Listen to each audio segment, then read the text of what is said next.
सर्वशक्तिमान परमेश्वर कहते हैं, मेरे राज्य को उन लोगों की जरूरत है जो ईमानदार हैं, उन लोगों की जो पाखंडी और धोखेबाज नहीं हैं। क्या सच्चे और ईमानदार लोग दुनिया में अलोकप्रिय नहीं हैं? मैं ठीक विपरीत हूं। ईमानदार लोगों का मेरे पास आना स्वीकार्य है। इस तरह के व्यक्ति से मुझे प्रसन्नता होती है और मुझे इस तरह के व्यक्ति की जरूरत भी है। ठीक यही तो मेरी धार्मिकता है। आमीन। आमीन। तुम लोगों को जानना चाहिए कि परमेश्वर एक ईमानदार मनुष्य को पसंद करता है। परमेश्वर के पास निष्ठा का सार है और इसलिए उसके वचन पर हमेशा भरोसा किया जा सकता है। इसके अतिरिक्त उसका कार्य दोष रहित और निर्विवाद है। यही कारण है कि क्यों परमेश्वर उन लोगों को पसंद करता है जो उसके साथ पूरी तरह से ईमानदार हैं। ईमानदारी का अर्थ है अपना हृदय परमेश्वर को अर्पित करना, किसी भी चीज में उससे ढकोसला नहीं करना, सभी चीजों में उसके प्रति निष्कपट होना, सत्य को कभी भी नहीं छुपाना, कभी भी ऐसा कार्य नहीं करना जो उन लोगों को धोखा देता हो जो ऊंचे हैं और उन लोगों को भ्रम में डालता हो जो नीचे है, और कभी भी ऐसा काम नहीं करना जो केवल परमेश्वर की चापलूसी करने के लिए किया जाता है। संक्षेप में, ईमानदार होने का अर्थ है अपने कार्यों और वचनों में अशुद्धता से परहेज करना और न तो परमेश्वर को और न ही मनुष्य को धोखा देना। आमीन। आमीन। परमेश्वर के इन वचनों को पढ़ने से मुझे याद आता है कि मैं कैसे बेईमानी से अपने कारोबार में पैसे कमाता था। मुझ में इंसानियत बिल्कुल भी नहीं थी।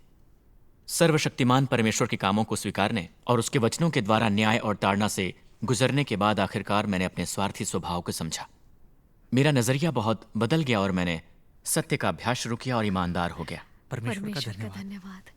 कुछ साल पहले मैंने घरेलू उपकरणों की मरम्मत की एक दुकान खोली। मैं इसे ईमानदारी से चलाना चाहता था। बस इतना कमाना चाहता था कि मेरे परिवार के लिए काफी हो जाए। लेकिन लगातार काम करने के बावजूद भी परिवार के गुजारे लायक ही कमा पाता और बचत नहीं होती थी। कभी कभी महीने भर की कमाई नए कारीगर की कमाई से भी कम होती।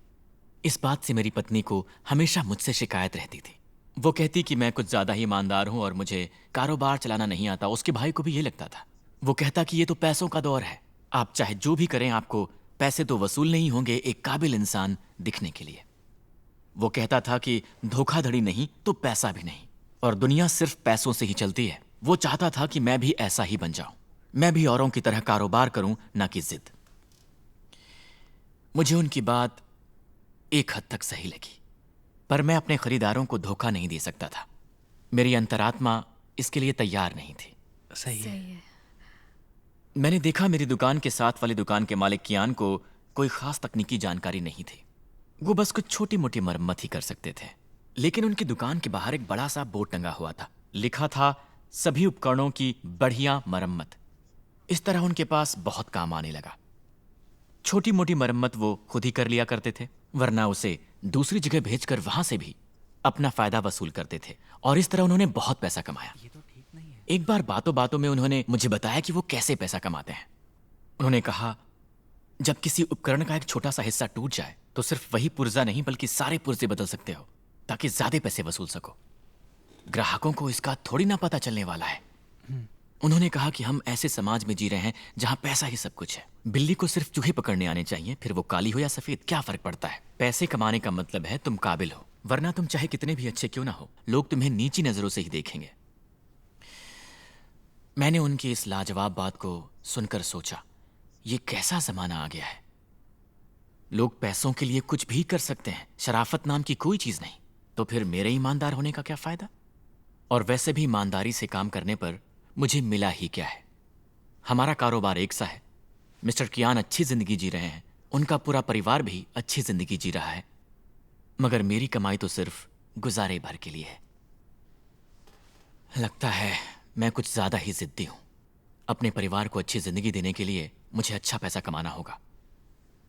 उसके बाद मैं अपने साथियों की कामयाबियों से सीखने लगा और अपने ग्राहकों के साथ बेईमानी करने लगा। लेकिन मुझे बेचैनी होने लगी, पर मैंने इस पर ध्यान नहीं दिया ताकि ज्यादा पैसे कमा सकूं। एक दिन एक ग्राहक अपना सामान ठीक करवाने आई। जब मैं उसके खराब पुर्जे बाहर निकाल रहा था तो कुछ अच्छे पुर्जों को भी बाहर निकाल दिया ताकि वो ये समझे कि उसके ज्यादा पुर्जे टूट गए हैं और इस तरह से मैं उससे ज्यादा पैसे वसूल पाऊंगा। पर कहते हैं ना कि चोर की दाढ़ी में तिनका, कि कितना सही है। मैं बहुत ज्यादा घबराया हुआ था और मेरा दिल जोरों से धड़क रहा था। मुझे लगा अगर इसने मुझे रंगे हाथों पकड़ लिया तो मेरी कितनी बेइज्जती होगी। लेकिन मैंने शांत रहने की पूरी कोशिश की और सारे पुर्जों को बदल डाला। जब पैसे लेने का समय आया तो मैंने हिम्मत करके पहले बताए दाम से 50% ज्यादा मांगा। मैं अपना सिर झुकाए हुए था, उसे देखने की हिम्मत नहीं थी। पर मुझे हैरत हुई कि उसने बिना कुछ कहे मुझे सारे पैसे दे दिए। उसके जाते ही मैंने आखिरकार राहत की सांस ली। मैं पसीने से तरबतर हो गया था। मुझे बहुत बेचैनी सी हो रही थी। पर जब मैंने इतने सारे पैसे देखे तो मेरे अंदर की बेचैनी बिल्कुल हवा हो गई। तब से मैं यही सोचता था कि कैसे ग्राहकों को ठगा जाए। शुरू शुरू में तो लगा कि मैं गलत कर रहा हूं, लेकिन ज्यादा पैसा कमाने के लिए मैं खुद को समझा लेता था। नरमी से काम नहीं चलेगा। असली इंसान बनने के लिए जहर होना जरूरी है। पैसा कमाना है तो दिमाग तो चलाना होगा, और ऐसा मैं अकेले तो नहीं कर रहा, सभी करते हैं। और धीरे धीरे दोषी होने का एहसास भी मिट गया। अब मैं इस पैसा कमाने के हुनर में बहुत ही माहिर हो गया था। मैंने लोगों के चेहरे पढ़कर अंदाजा लगाना सीख लिया। लोगों की हैसियत के अनुसार उनसे पेश आने लगा। मैंने कई तरकीबें सीख ली थी। जब कोई पैसे वाला ग्राहक आता तो मैं उनसे चिकनी चुपड़ी बातें करके उन्हें खुश करता था ताकि आसानी से पैसा ऐंठ सकूं। जब कोई बेचैन सा ग्राहक आता तो मैं ऐसे दिखाता जैसे काम बहुत मुश्किल है, फिर ज्यादा वक्त लेता। ये देखकर वो ज्यादा पैसे देते। पर कुछ ग्राहक थोड़े चालाक होते तो मैं उन्हें कोई कारण बताकर उनसे कहता कि सामान छोड़ दें और अगले दिन आकर ले जाएं। अगले दिन उनसे कहता कि इसमें तो और भी कई खराबियां हैं। ज्यादा मेहनत किए बगैर मैं काफी पैसे कमा रहा था। अब बस यही सोचता रहता कि कैसे ग्राहकों से ज्यादा पैसे वसूले जाएं। अब मैं बहुत पैसे कमा रहा था और अच्छी जिंदगी जी रहा था, लेकिन पता नहीं क्यों मेरे दिल में जरा भी खुशी नहीं थी। जब भी मैं अपने बेईमानी से भरे कामों के बारे में सोचता मुझे डर लगता और बेचैनी होती। और कभी कभी मैं सोचता अब बस रुक जाना चाहिए, बेईमानी से कारोबार नहीं करना चाहिए। वो कहते हैं ना कि बुराई का बदला बुराई होता है, जो बोया है वो काटना पड़ेगा। सही है। लेकिन जब मैं अपने हाथों में पैसे देखता तो अपने आप को रोक ना पाता। जब मैं नीचता में धंसता जा रहा था तब मेरी बहन ने मुझे सर्वशक्तिमान परमेश्वर के राज्य का सुसमाचार सुनाया। परमेश्वर का धन्यवाद हो। परमेश्वर के कार्य को स्वीकार करने के बाद मैं भाई बहनों के साथ परमेश्वर के वचन पढ़ने लगा। एक बार एक सभा में मैंने सर्वशक्तिमान परमेश्वर के वचन पढ़े। इन अवधियों में मनुष्य परमेश्वर के साथ चला है, लेकिन नहीं जानता कि सबकी नियति परमेश्वर के हाथों में है। न ये कि कैसे परमेश्वर सभी चीजों को आयोजित और निर्देशित करता है। इस बात ने मनुष्य को अनादिकाल से आज तक भ्रम में रखा है। इसका कारण ये नहीं कि परमेश्वर के कर्म छिपे हुए हैं या कि परमेश्वर की योजना अभी तक पूरी नहीं हुई। इसका कारण है कि मनुष्य का हृदय और आत्मा परमेश्वर से बहुत दूर है। इस हद तक कि मनुष्य परमेश्वर का अनुयायी होते हुए भी शैतान की सेवा कर रहा होता है और उसे पता भी नहीं चलता। कोई भी सक्रिय रूप से परमेश्वर के पदचिन्हों को या उसके प्रकटन को नहीं खोजता, और ना ही कोई परमेश्वर की देखरेख और सुरक्षा में रहने के लिए तैयार है। लेकिन वे इस दुनिया के और अस्तित्व के उन नियमों के अनुकूल होने के लिए जिनका दुष्ट मानव जाति पालन करती है, उस दुष्ट शैतान के क्षय पर भरोसा करने के लिए तैयार हैं। अब यहां मनुष्य का हृदय और आत्मा शैतान की हो जाते हैं और शैतान उसका उपभोग करता है। इससे भी अधिक मानव हृदय और आत्मा में शैतान रह सकता है। वो उसके लिए खेल का मैदान है। इस तरह मनुष्य अनजाने में मानव सिद्धांतों की अपनी समझ, मानव जीवन के मूल्य और अर्थ को खो देता है। परमेश्वर के नियम, परमेश्वर और मनुष्य के बीच की वाचा धीरे धीरे मनुष्य के लिए धुंधली हो जाती है और वो परमेश्वर को खोजना, उस पर ध्यान देना बंद कर देता है। समय के साथ मनुष्य समझ नहीं पाता कि परमेश्वर ने उसे क्यों बनाया है। न वो परमेश्वर के वचनों को, न परमेश्वर से आने वाली चीजों को समझता है। मनुष्य फिर परमेश्वर के नियमों और आदेशों का विरोध करने लगता है और उसका हृदय और आत्मा बेजान हो जाते हैं। परमेश्वर अपने बनाए हुए मनुष्य को खो देता है और मनुष्य अपना मूल। यही इस मानव जाति का दुख है। आमीन। परमेश्वर का वचन सच्चाई दर्शाता है। हालांकि मैंने दुनिया में बहुत पैसा कमाया और मेरी जिंदगी पहले से बहुत बेहतर हो गई थी, पर मैं अंदर से दुखी था, क्योंकि मैं इंसान से परमेश्वर की अपेक्षाओं के खिलाफ हो गया था और शैतान के बताए हुए रास्ते पर चल रहा था। जब मैंने दुकान खोली तो मैं बहुत ईमानदारी से पैसे कमा रहा था। हाँ, ज्यादा पैसे नहीं कमा रहा था, मगर मन में शांति थी। लेकिन मैं अपना रास्ता भटक गया था, दूसरों को गलत ढंग से पैसे कमाते हुए देखकर। मुझे भी ये लगने लगा कि अगर धोखाधड़ी नहीं तो पैसा भी नहीं। पैसे से ही दुनिया चलती है। पैसा सब कुछ नहीं, लेकिन आप पैसे के बिना कुछ नहीं कर सकते। और शैतान की ऐसी बहुत सारी बातें। मैं भटक गया था और पैसे कमाने के लिए ईमानदारी छोड़ दी थी। ग्राहकों को ठगने के लिए अपनी अंतरात्मा की आवाज को मैंने अनसुना किया। मेरे हाथ में पैसा तो था, मगर बेईमानी से कमाया हुआ। जब भी मैं इन घिनौने कामों के बारे में सोचता तो मुझे बहुत ही बुरा लगता था और बिल्कुल शांति ना मिलती। मुझे यही डर रहता कि अगर पोल खुल गई तो कितनी बेइज्जती होगी, कोई पुलिस के हवाले कर दे तो ये और बुरा होगा। मैं बहुत बेचैन रहने लगा। ये भी क्या जिंदगी थी। और उस दिन समझ में आया कि शैतानी फलसफे के मुताबिक जीने के कारण ही ऐसा हुआ है। यह शैतान के नियमों से मूर्ख बन जाने का नतीजा था। परमेश्वर के वचनों के मार्गदर्शन के बिना मैं कभी नहीं जान पाता कि शैतान मुझे कैसे नुकसान पहुंचा रहा है। फिर एक बहन ने परमेश्वर के कुछ वचन मेरे सामने पढ़े। तुम लोगों को जानना चाहिए कि परमेश्वर ईमानदार लोगों को पसंद करता है। सार में परमेश्वर निष्ठावान है, इसलिए उसके वचन पर हमेशा भरोसा किया जा सकता है। इसके अतिरिक्त उसका कार्य दोष रहित और निर्विवाद है। इसलिए परमेश्वर उन्हें पसंद करता है जो उसके प्रति ईमानदार हैं।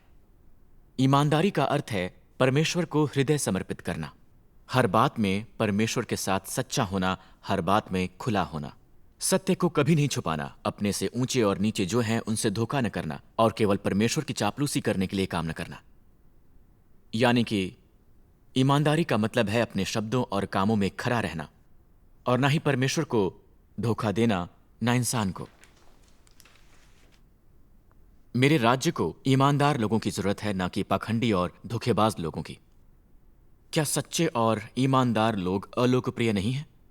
मैं इससे बिल्कुल अलग हूं और ईमानदार लोगों को ही चाहता हूं। मुझे ऐसे लोग पसंद हैं और ऐसे ही लोगों की मुझे जरूरत है। ठीक यही तो मेरी धार्मिकता है। आमीन। आमीन। फिर उसने मुझसे कहा, परमेश्वर विश्वसनीय है, वो ईमानदार लोगों को पसंद करता है और आशीष देता है। दूसरों के साथ व्यवहार में हम शैतान के इस नियम के अनुसार जीते हैं, फायदा न हो तो उंगली भी मत उठाओ। हमारी कथनी करनी निजी फायदे के लिए होती है। हम बिना मलाल के झूठ बोलते, धोखा देते हैं। हमें इंसान होने के मायने नहीं पता। सही है। आज परमेश्वर में आस्था के मायने अलग है। वो चाहता है कि हम ईमानदार बने और सच्चाई की राह पर चलें। वो चाहता है कि हम अपने हर कर्म में उसकी जांच को स्वीकारें। वो चाहता है कि हम ईमानदार बने, ना इंसान को और ना ही परमेश्वर को धोखा दें। सही है। सही है। सिर्फ ईमानदार लोगों में इंसानियत होती है और वही परमेश्वर को गौरवान्वित कर सकते हैं। परमेश्वर का धन्यवाद। मैंने परमेश्वर के वचन से सीखा कि वो ईमानदार लोगों को पसंद करता है और मुझे परमेश्वर की अपेक्षाओं के अनुसार चलना है। और फिर मैं अपने भाई बहनों को धोखा दिए बिना ईमानदारी से पेश आने लगा। लेकिन कारोबार को लेकर मुझे अभी भी चिंता थी। मुझे लगा कि मेरे भाई बहनों के साथ ईमानदारी से पेश आना आसान है, लेकिन ऐसे कारोबार चलाऊंगा तो मैं कमा नहीं पाऊंगा, शायद दुकान ही बंद करनी पड़ जाए।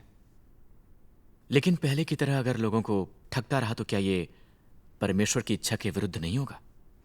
तो मुझे क्या करना चाहिए? मैंने इस बारे में बहुत सोचा और मुझे एक रास्ता मिल ही गया। मैं कलीसिया में तो ईमानदार इंसान रहूंगा, लेकिन दुकान में सब कुछ बिल्कुल पहले की तरह ही होगा। एक दिन एक बुजुर्ग अपना टीवी लेकर आए और कहने लगे कि तस्वीर साफ नहीं दिख रही। खोलकर देखा तो पता लगा कि कलर ट्यूब्स पुरानी हो चुकी हैं, इन्हें बदलना होगा। मैंने सच्चाई नहीं बताई और फिलामेंट का वोल्टेज बढ़ा दिया ताकि वो कुछ दिन और चल सके, और जब दोबारा खराब हो जाए तो मैं उसे बदल दूं। इस तरह मैं 30 युआन ज्यादा कमा पाऊंगा। 2 हफ्तों बाद उनकी टीवी में खराबी आ गई। उन्होंने कहा मरम्मत कर दीजिए, पिछली बार अच्छा नहीं हुआ था। मैंने उनसे कहा कि कलर ट्यूब्स पुरानी हो चुकी हैं, इन्हें बदलना पड़ेगा। लेकिन इस बार उन्हें मेरी चाल समझ में आ गई और उन्होंने इस बार मुझे 30 युआन नहीं दिए और गुस्से में कहने लगे, देखो नौजवान, कारोबार ईमानदारी से करो, ज्यादा लालची मत बनो। उस वक्त मुझे शर्म तो बहुत आई, लेकिन मैंने इस पर बहुत ज्यादा ध्यान नहीं दिया।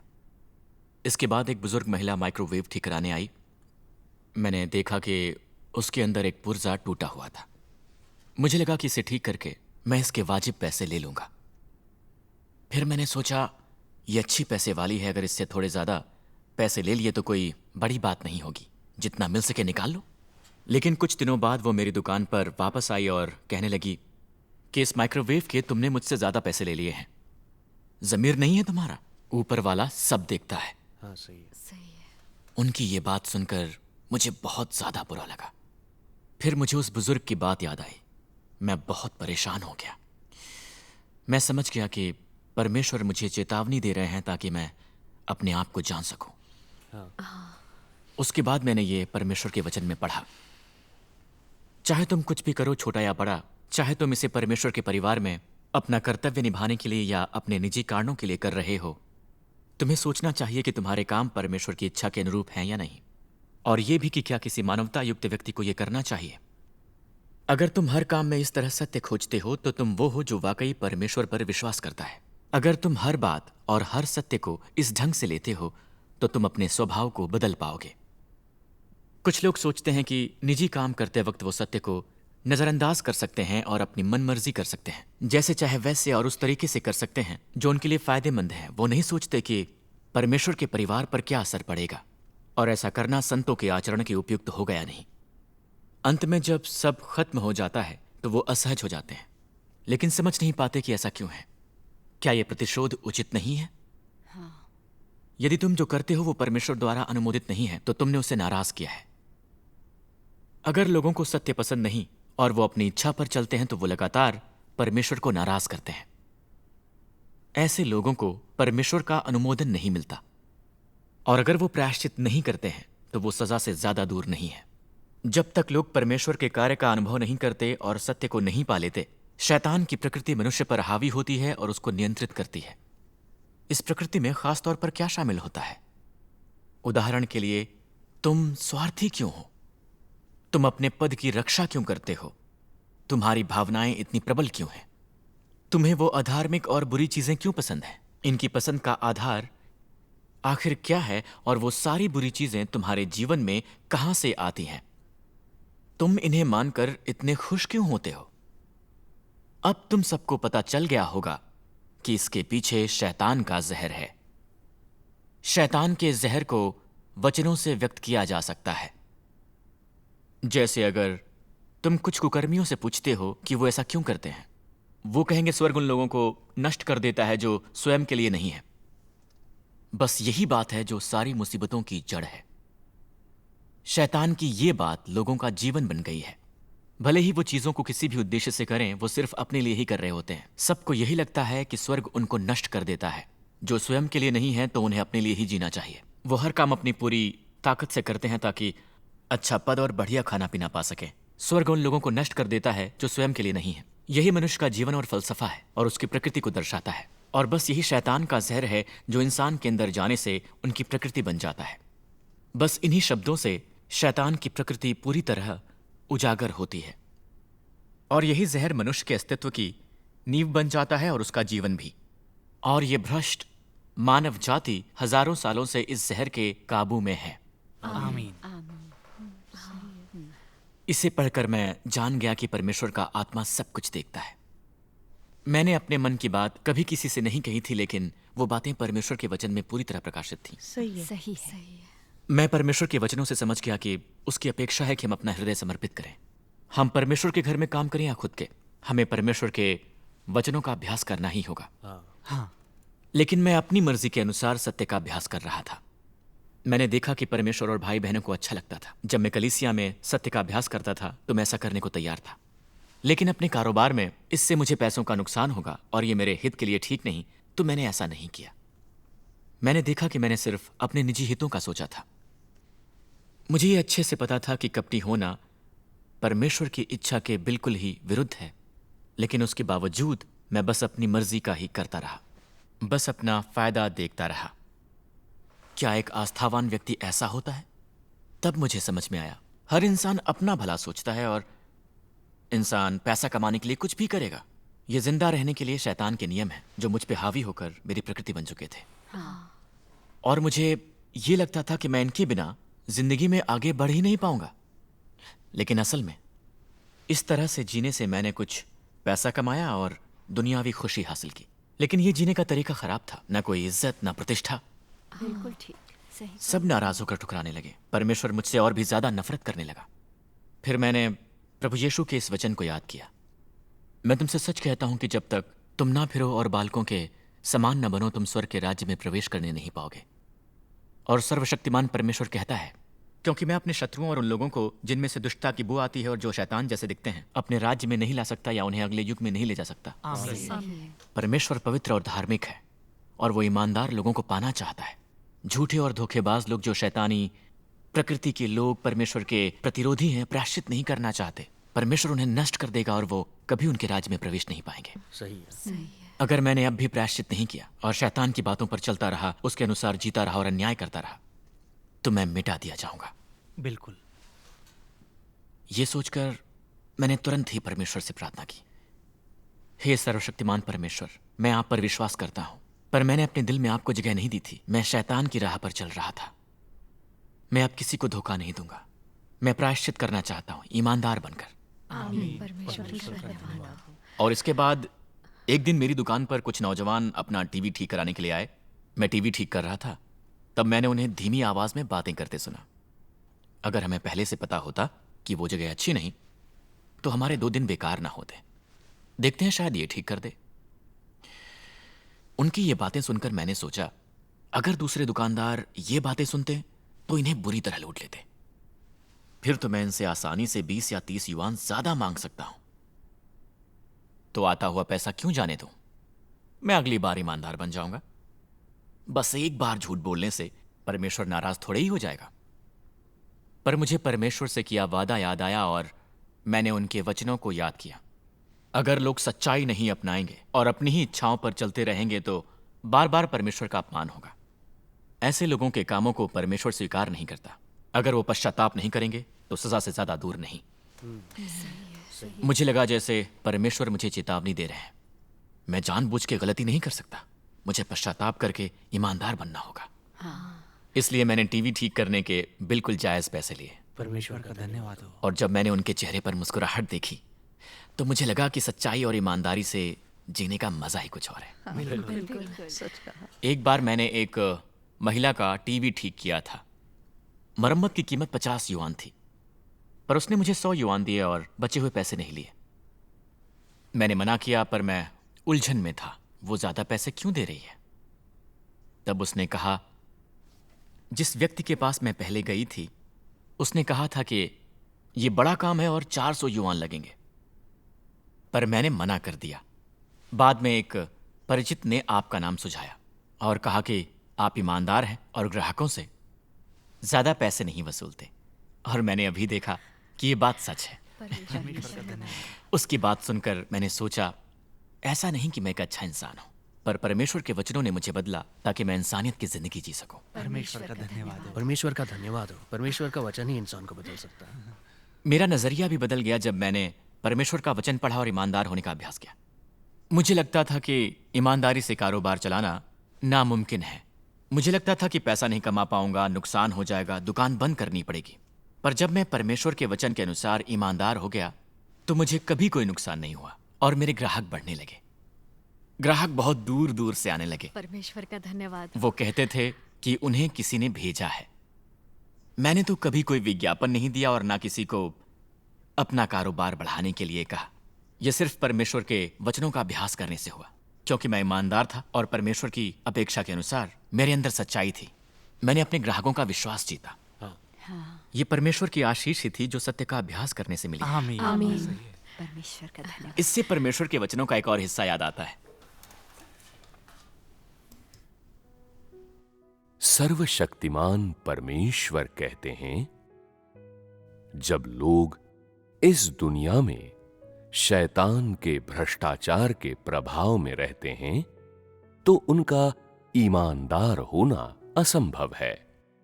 वे केवल और अधिक कपटी बन सकते हैं।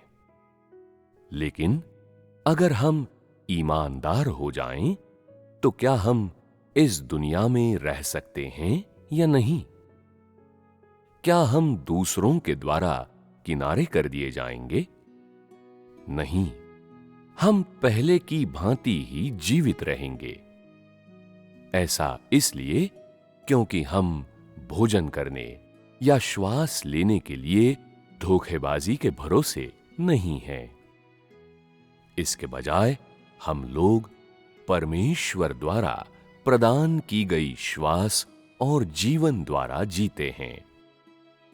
बात बस ये है कि हमने परमेश्वर के वचनों के सत्य को स्वीकार कर लिया है और हमारे पास जीने के लिए नए नियम हैं, नए जीवन लक्ष्य हैं जो हमारे जीवन के आधार में बदलाव लाएंगे। बात बस ऐसी है कि हम परमेश्वर को संतुष्ट करने और उद्धार पाने के उद्देश्य से जीने के साधनों और तरीकों को बदल रहे हैं, और इसका इससे बिल्कुल भी लेना देना नहीं है कि हम शारीरिक रूप से क्या खाते हैं, पहनते हैं और कहां रहते हैं। ये हमारी आध्यात्मिक जरूरत है। आमीन। परमेश्वर का धन्यवाद हो।